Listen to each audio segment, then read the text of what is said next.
아멘. 할렐루야.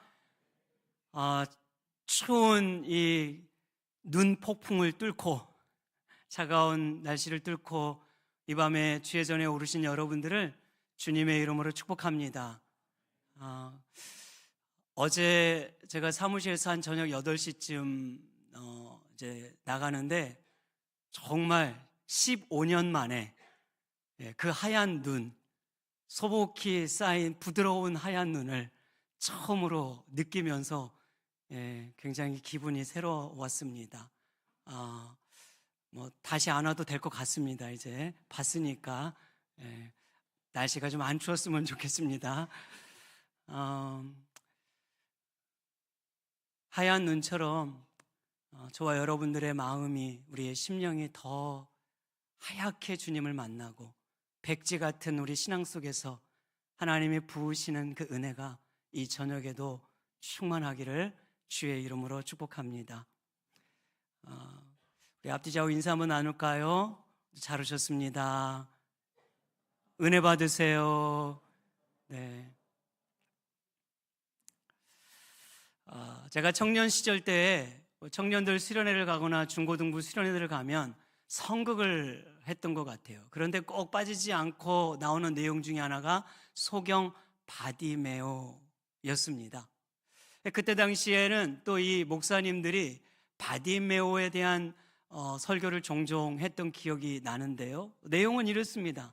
앞을 보지 못한 맹인이 간절히 부르짖을 때 응답을 해주셨던 것처럼 우리가 어떤 문제가 있어도 간절히 크게 소리내어 부르짖으면 하나님께서 응답을 해주실 것이다 라는 그런 메시지였습니다. 참 은혜로운 말씀이긴 합니다. 그런데 우리 주변을 보면은요, 오랫동안 기도를 해도 여전히 병마와 싸우고 있는 분들이 얼마나 많이 있는지 모릅니다. 그분들이 간절히 기도하지 않아서 그런 것일까요? 그렇지 않습니다. 저는 하나님의 능력을 믿습니다. 우리가 기도하면 하나님은 우리가 기도하는 것 이상으로 응답해 주심을 믿습니다. 그러나 단순히 부르짖고 소리 지르고 외친다고 하여 하나님께서 우리의 모든 기도를 응답해 주신다는 결론을 갖게 되면 우리는 오늘 주님이 본문을 통해 주시고자 하는 본질적인 메시지를 놓칠 수밖에 없는 것입니다. 그러면 오늘 주님은 이 본문을 통해서 우리에게 무엇을 말씀하고 있는 것일까요? 우리는 그것을 살펴보고자 하는 것이죠. 맹인에 대한 이야기는 마태, 마가, 누가 이 세 군데에서 다 기록하고 있습니다.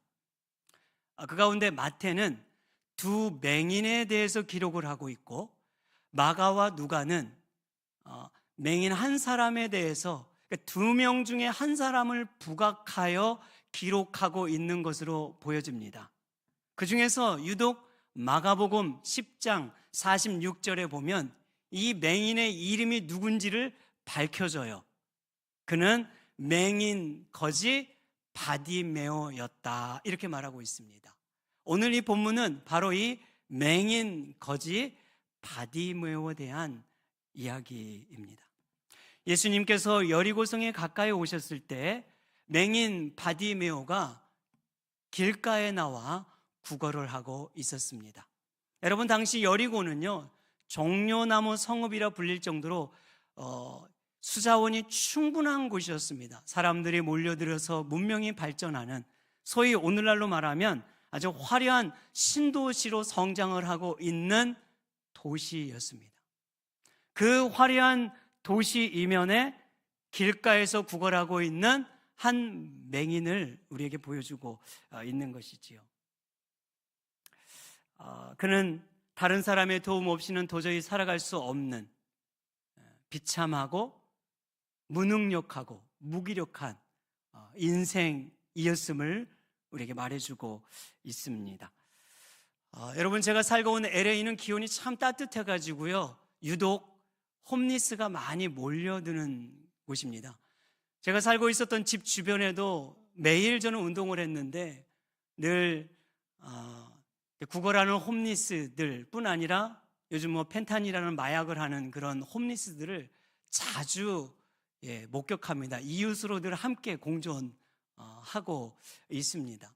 차를 가지고 길거리로 나가면 이 박스에다가 좀 도와주세요, help me 이렇게 쓰면서 도와달라고 구걸하는 그런 그 홈리스도 굉장히 많이 있습니다. 제가 한 번은 운동을 하다가 어떤 홈리스 여성하고 눈을 딱 마주쳤어요. 마주치면 안 되는데 이거 피해야 되거든요, 가급적. 딱 마주쳤는데 그 순간 갑자기 이분이 막 큰 소리를 치면서 영어로 욕을 하는데 얼마나 빨리 욕을 했는지 그래도 욕은 대충 알아듣겠더라고요. 기분은 안 나빴습니다. 왜일까요? 100% 이해하지 못했으니까 그냥 욕을 하는구나 정도로 생각을 하고 있었으니까. 그러니까 이런 일들이 빈번합니다. 이처럼 화려한 여리고 이면에 맹인 거지를 통해서 인간의 본질적인 문제를 투영해가지고 우리에게 지금 보여주고 있는 것이에요. 여러분, 우리는 편리한 시대를 살아가고 있지 않습니까? 제가 한국에 오니까 정말 한국은 모든 것들에서 자동화가 되어가고 있는 것 같습니다. 뭐 핸드폰 하나로 이미 못할 것이 없는 건 뭐 말할 게 없고요. 식당에 가니까 이제는 다 서빙 로봇이 음식을 다 갖다 주고 있더라고요. 그것도 새롭게 다가왔습니다. LA에서는 현재 여러분 무인 택시가 보편화되어 있습니다. 한국은 아직 뭐 그렇지는 않은데요. 차를 가지고 오늘날 이렇게 나가는데 운전석에 운전자가 없는 택시들이 이제 자주 보이는 거예요. 그런데 이 택시가 얼마나 잘 다니는지 좁은 길, 뭐 구석구석 골목길 너무나 잘 다니고 사람들을 잘 태워다 줘요. 너무 신기했습니다. 그 정도로 지금 이 무인 택시가 보편화되고 있기도 합니다. 제가 지난주에 드디어 배민족에 가입을 했습니다. 역시 웃으시니까 뭔지를 아는군요. 미국에서는 이런 말씀은 전혀 못 알아듣거든요. 배달의 민족을 가입을 했어요. 우리 오 목사님이 여기에는 꼭 가입을 해야 된다고 말을 해줬습니다. 가입을 해놓고 아직 한 번도 사용을 안 했어요. 그런데 제가 오늘 예배하기 1시간 전에 메시지가 하나 왔습니다. 15,000원권 무료가 오늘까지 만료입니다. 어찌나 지금 아깝던지 이걸 써먹어야 되는데 예배 때문에 제가 이거를 써먹지도 못하고 지금 이 자리에 지금 올라온 거예요. 이거 지금 써먹어야 되는데 그만큼 모든 것들이 이렇게 편리하게 자동화 되어 있는 시대를 우리는 살아가고 있는 것이죠. 그런 편리한 이 시대 속에 맹인 거지 바디메오와 같이 스스로 도저히 구원할 가능성이 없는 무능력하고 무기력하고 무지한 인간의 실상을 보여주고 있는 말씀인 것이에요. 이 맹인 바디메오가 어느 날과 여념없이 다르지 않게 길가에 나와 구걸을 하고 있습니다. 그런데 그날은 뭔가 그 거리가 평소와는 달랐던 것 같아요. 사람들이 막 뭔가 이렇게 소란도 피우고 우르르 뭐 이렇게 소리도 나고 웅성웅성거리는 소리도 들리고 앞을 보지 못하니까 당연히 귀가 더 밝았겠죠. 세밀한 소리들을 더 예민하게 잘 알아들었을 것입니다.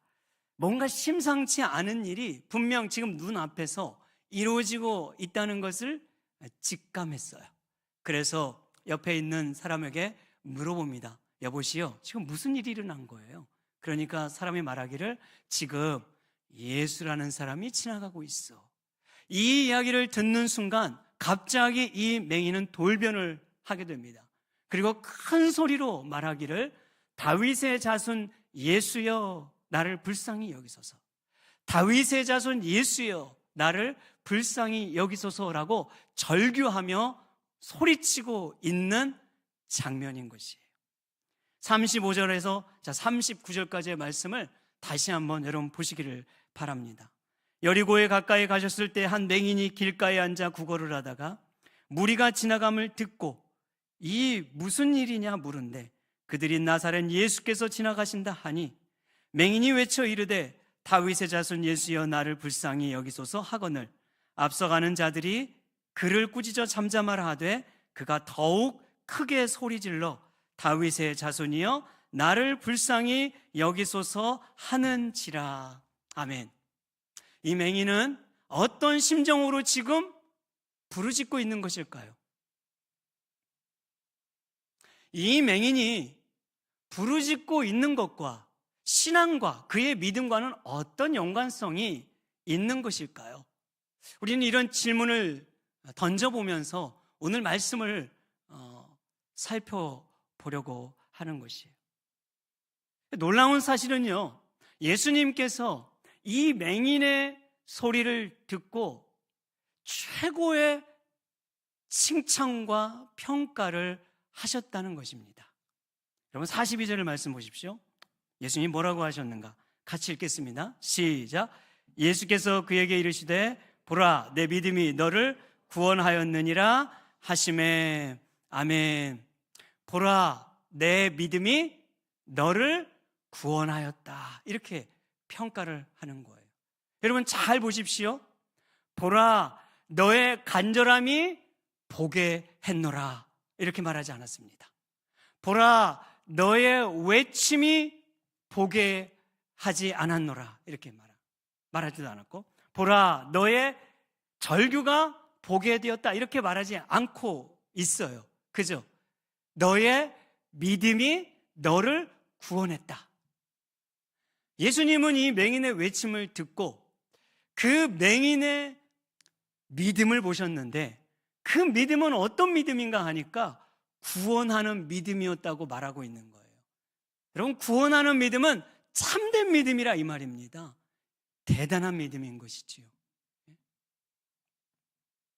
이 맹인은 단지 소원 성취를 구하는 믿음이 아니었어요. 본인이 바라는 것을 이루어 달라는 믿음도 아니었습니다. 자신의 결핍을 충족해 달라고 지금 주님 앞에 호소하는 믿음이 아니었다 그 말이에요. 구원을 얻는 믿음이라고 하는 것은 대단히 중요합니다. 이 주제만으로도 아주 방대한 내용입니다. 그런데 한마디로 말하면 이 믿음은 참된 믿음인데 어떤 믿음인가 하니까 예수님을 나의 구원자로 믿는 믿음이에요. 그 예수님께 내 인생을 맡겨드리고 내 인생의 키를 주님께 의탁해드리는 믿음이라 그런 말이거든요. 그러니 얼마나 대단한 믿음입니까? 한마디로 말하면 예수님 외에는 결코 소망이 없다는 이 믿음을 소경 바디메오는 소유하고 있었던 것이. 우리는 이 사실을 이 맹인의 고백을 통해서 확인할 수가 있습니다. 자, 여러분 오늘 말씀 보면은요, 이 맹인이 절규를 할 때 예수님께서 그 소리를 들으시고 주목하십니다. 자, 40절 보십시오. 40절 보면 이렇게 말해요. 예수께서 머물러 서서 명하여 데려오라 하셨더니 그가 가까이 오매 물어 이르시되. 아멘. 보십시오. 맹인의 소리를 듣고 예수님의 가던 길이 멈추어 섰어요. 예수님의 발걸음을 멈추게 했습니다. 그리고 그를 주목시켰어요. 당시 예수님 주변에는 이 맹인 바디메오만 있었던 것이 아니에요. 오늘 말씀에도 보면은 많은 사람들이 있었습니다. 아니 예수님이 가시는 곳에는 항상 많은 무리들이 있었어요. 그 가운데는 온갖 병자들이 다 포함되어 있었습니다. 그러면 그들이 다 예수님께 무언가를 원했겠지요. 예수님 나도 좀 고쳐주세요. 저도 좀 살고 싶습니다. 저 좀 불쌍히 여겨주세요. 저도 좀 건강 좀 치유해주세요. 많은 자신의 문제를 다 주님 앞에 분명 간구하고 매달리고 호소했을 것이란 말이에요. 그런데 그 많은 소리 중 유독 이 맹인의 외침만 예수님의 주목을 받았다는 것이에요. 왜 그랬을까요? 그것은 이 맹인의 외친 내용 때문에 그렇습니다. 오늘 본문을 가만히 보면 사람들이 예수님에 대해 말하는 호칭과 맹인이 예수님에 대해서 말하는 호칭이 다르다는 걸 알 수가 있습니다. 자, 37절에 보면은요, 그들이 예수를 말할 때 나사렛 예수께서 지나가신다 하니 이렇게 말하죠. 자, 이 나사렛 예수라는 표현은요, 사실 이 경멸하는 뉘앙스입니다. 나사렛에서 무슨 선한 것이 나올 수 있겠느냐 이렇게 말하잖아요, 성경에 보면. 그래서 예수님이 십자가에 못 박혀 달려 죽으실 때 그 머리 위에 있는 폐 뭐라고 써 있냐면 나사렛 예수 유대인의 왕 이렇게 써 있었어요. 무슨 말이냐면 저 시골 나사렛 촌뜨기라는 조롱 섞인 말입니다. 그런 촌뜨기가 스스로 왕이 되었는데 십자가에 달려 죽었다고 하는 비아냥거리는 의미예요. 이 폐가. 그렇게 사람들은 예수를 생각할 때 나사렛이라고 말하면서 예수님의 뭔가 대단한 것을 보는 것처럼 보여졌지만 실상은 그렇지 않았어요. 예수님에 대해서 경멸적이고 수준 낮게 아무것도 아닌 시골 청년처럼 여기는 마음이 있었다고 말입니다. 그런데 보세요, 이 맹인은 뭐라고 말했어요? 38절과 39절에 보니까 이렇게 말했어요. 다윗의 자손 예수여 나를 불쌍히 여기소서. 다윗의 자손 예수여 나를 불쌍히 여기소서. 두 번이나 고백했습니다. 여러분이 다윗의 자손 예수여라는 이 고백은 굉장한 고백이죠. 이 말은 무슨 말입니까? 온 유대인들이 그토록 대망하는 구약의 메시아다 이 말이에요. 유대인 모두가 간절히 대망하고 있는 메시아 그분이라. 그런가 하면 구약 성경에서 예언하고 있는 그 참 메시아 그분이 바로 예수님이라는 고백인 겁니다. 한마디로 예수님만이 유일하신 구원자라는 사실을 고백하고 있다는 말이에요. 그러면 맹인 이 거지 바디메올의 입을 통해서 이 놀라운 고백이 터져 나왔을 때 예수님은 깜짝 놀라지 않을 수 없었던 거지요. 그 맹인은 여러분 어떻게 이런 사실을 알고 있었을까요? 여러분 앞을 보지 못하니까 귀가 밝다고 말했잖아요. 실제 그렇지 않습니까? 그는 매일매일 여리고 앞에 나와서 사람들이 오고 가는 소리를 늘 들었을 겁니다. 여리고는 사람들이 많이 몰려드는 곳이고 예루살렘으로 가기 위해서는 반드시 거쳐가는 곳이기 때문에 사람들의 늘 이야기들을 세밀하게 다 듣고 있었어요. 그런데 그때 예수라는 이야기를 분명 들었을 거예요. 예수님이라는 계신 분이 계시는데 그 청년 예수가 가는 곳마다 병자가 치유되더라. 귀신이 쫓겨나가더라. 가난한 자들에게 희망을 주고 삶에 의욕이 없고 소망이 없는 자들에게 소망을 주더라. 놀라운 권위 있는 말씀을 가르치더라. 그래서 그 예수라는 이름이 이스라엘 온 지역에 퍼져 나가고 있다는 그런 이야기를 듣고 있었다 그 말이죠. 여러분 이사야 35장 5절과 6절에 보면은 참 메시아가 올 때 어떤 일이 일어날 것인가를 이렇게 기록하고 있습니다. 우리 같이 읽어볼까요? 시작. 그때 맹인의 눈이 밝을 것이며 못 듣는 사람의 귀가 열릴 것이며 그때 저는 자는 사슴같이 뛸 것이며 말 못하는 자의 혀는 노래하리니 이는 광야에서 물이 솟겠고 사막에서 시내가 흐를 것임이라. 아멘. 여기 보십시오. 맹인의 눈이 밝을 것이며, 지금 맹인에 대한 이야기죠. 못 듣는 사람의 귀가 열릴 것이며 저는 자는 뛸 것이며. 그잖아요. 중풍병자들이 막 일어나잖아요.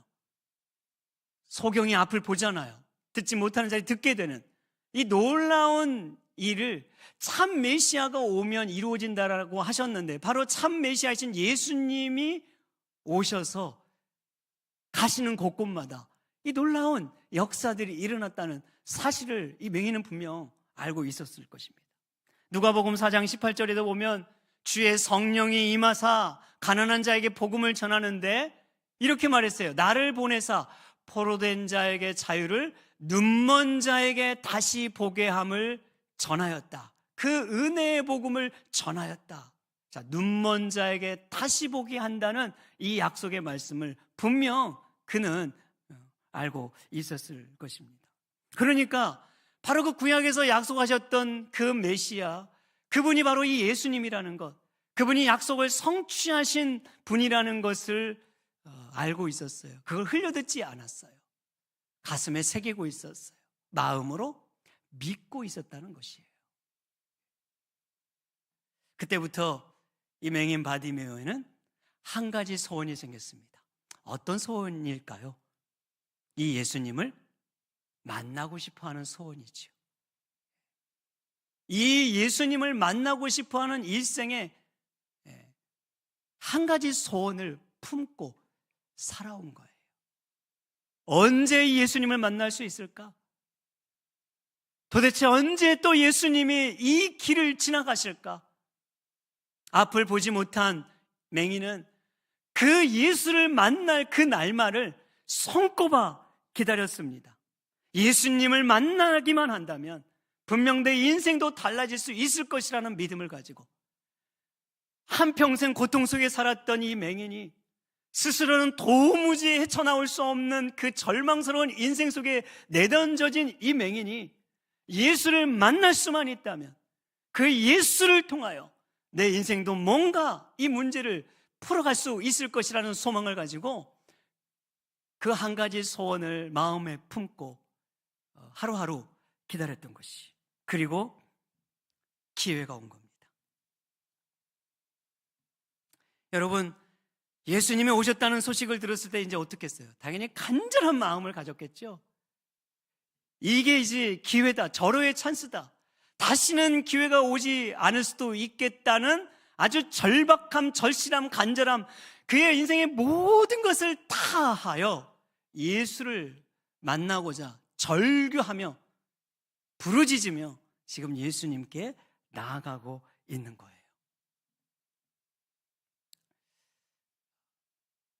하지만 이 맹인의 절박함을 가로막는 장애물을 만나게 됩니다.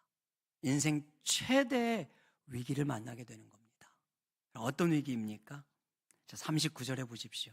39절에 이렇게 말합니다.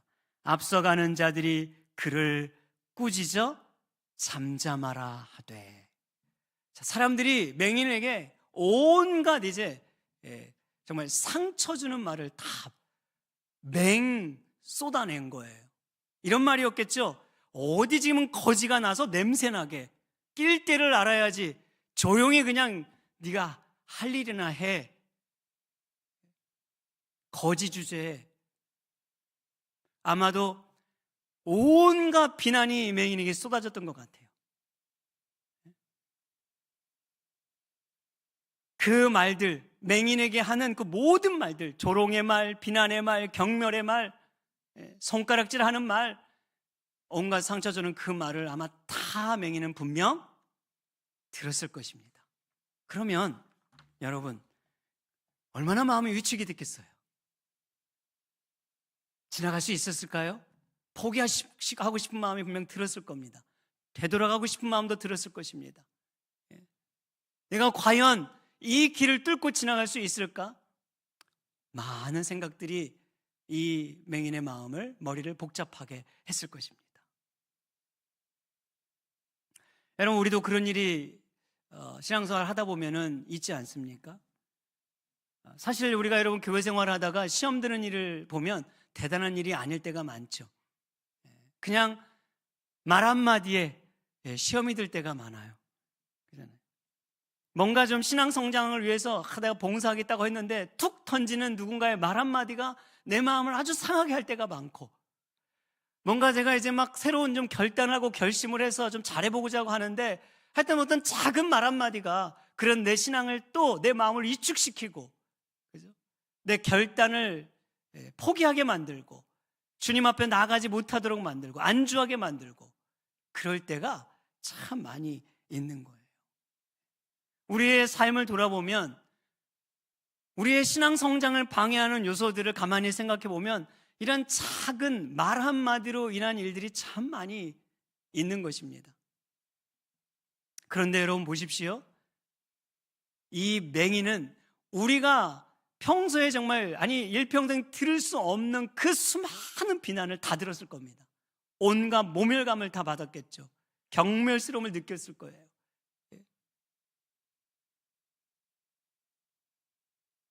그럼에도 불구하고 그 인생의 최대의 장애물을 뛰어넘고 있는 거예요.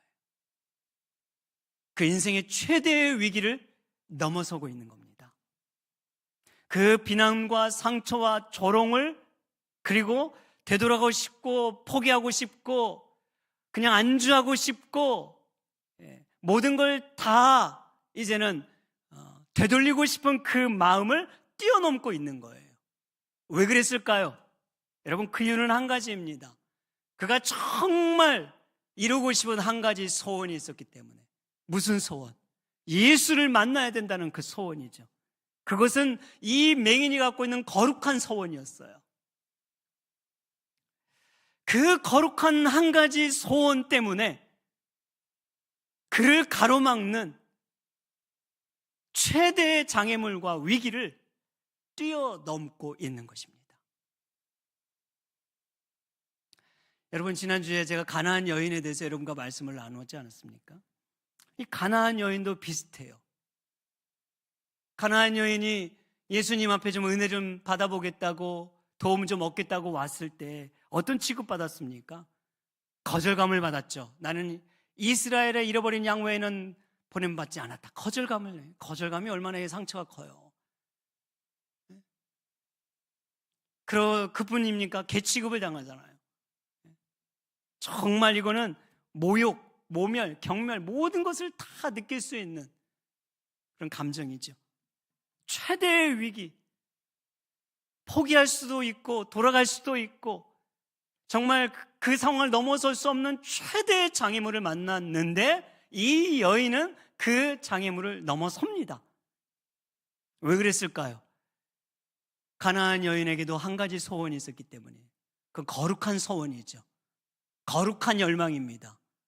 부스러기 은혜라도 받고 싶은, 예수님 앞에서 예수님이 주시는, 예수님을 통해만 누릴 수 있는 부스러기 은혜도 줬사오니 그 부스러기 은혜만이라도 하는 거룩한 소원 한 가지를 품고 있었기 때문에 그런 거예요. 마태복음 15장 28절에 보십시오. 여자여 내 믿음이 크도다, 내 소원대로 되리라, 이렇게 말했어요. 내 소원대로 되리라. 여러분, 내 소원대로 되리라. 바로 그 거룩한 소원을 가지고 있었다고 말입니다.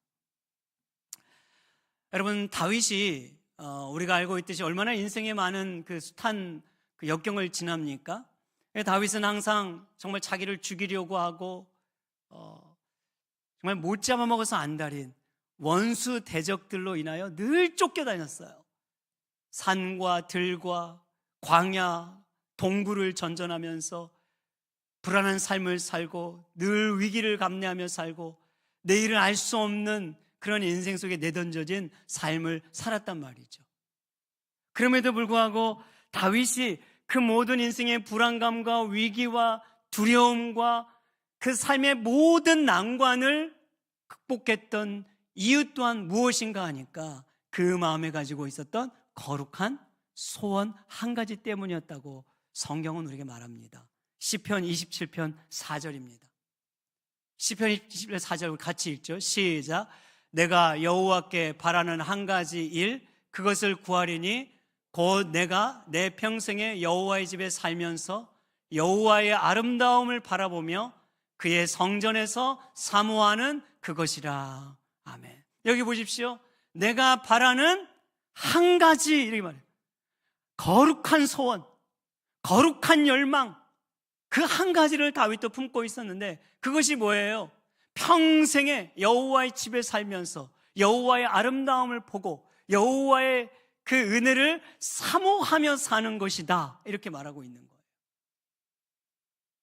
이것이 다윗이 그 인생의 모든 역경을 이겨낼 수 있었던 비결이었습니다.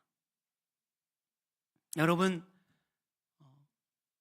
오늘 여러분들의 신앙을 방해하는 장애물이 무엇입니까?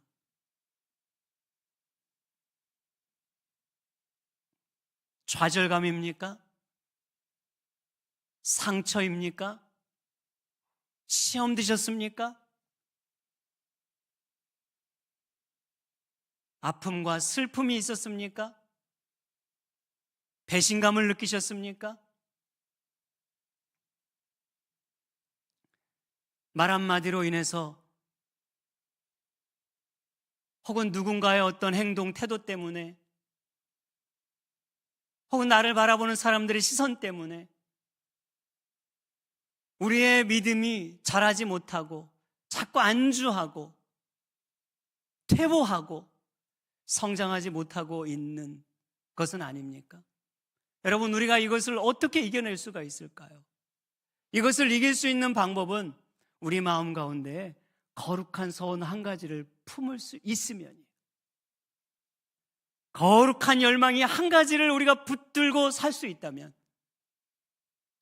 두 가지가 아니어도 됩니다. 많은 것이 아니어도 됩니다.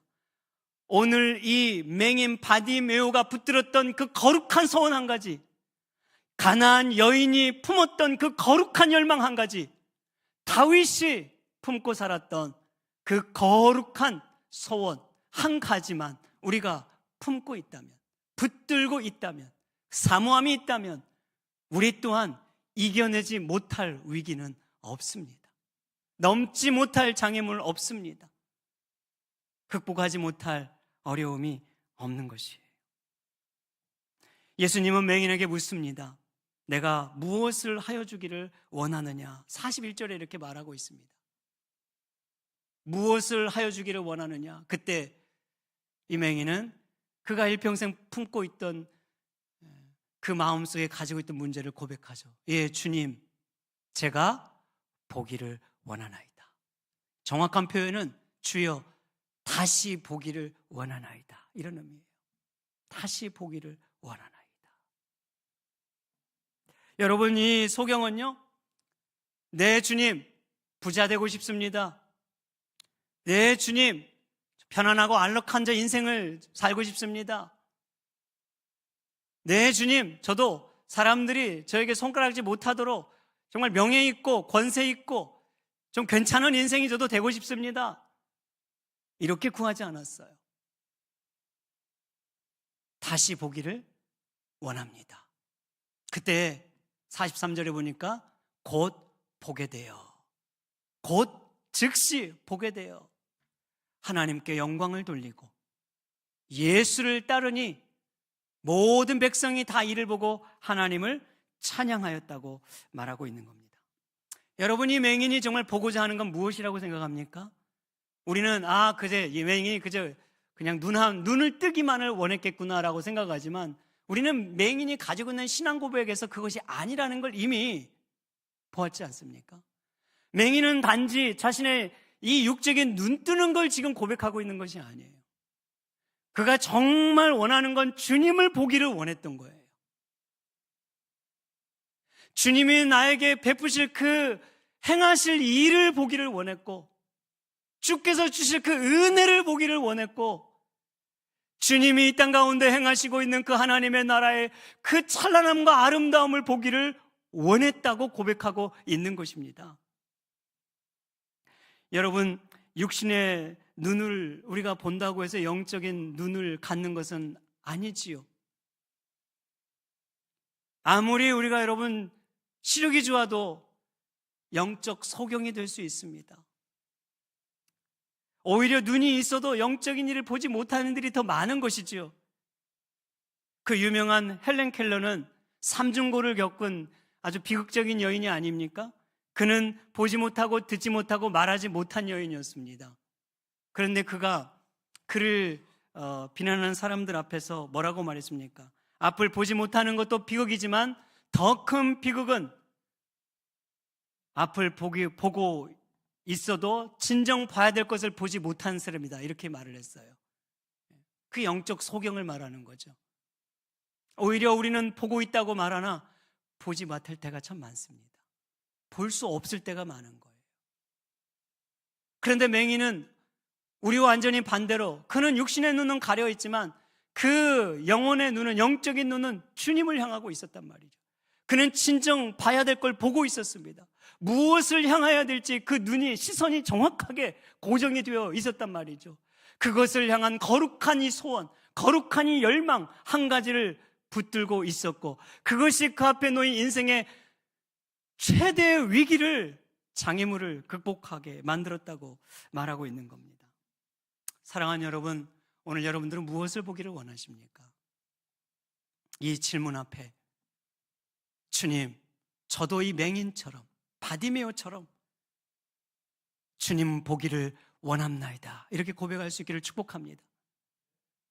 저도 이 맹인 바디메오처럼 내 일생에 한 가지만이라도 이 소원, 거룩한 소원을 붙들고, 거룩한 열망을 붙들고 이 한 해를 마무리하기를 원하고, 이 새로운 한 해를 시작하기를 원합니다. 내 삶에 행하시는 하나님의 일을 보게 하여 주시옵소서. 우리 교회에 행하실 하나님의 역사를 볼 수 있는 영적인 눈을 주시옵소서.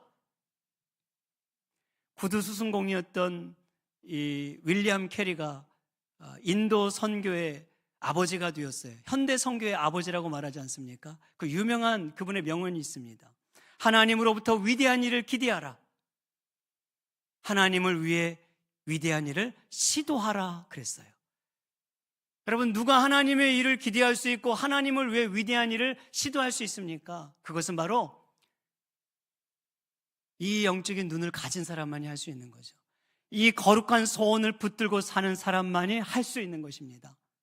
사랑하는 여러분, 오늘 저와 여러분들에게 이 한 가지 소원을 동일하게 붙들 수 있다면, 우리도 동일하게 하나님으로부터 위대한 일을 매일 기대할 수 있을 뿐 아니라 그 하나님을 위해 위대한 일을 시행하고 실천하고 헌신할 수 있는 멋진 인생이 될 수 있음을 믿습니다.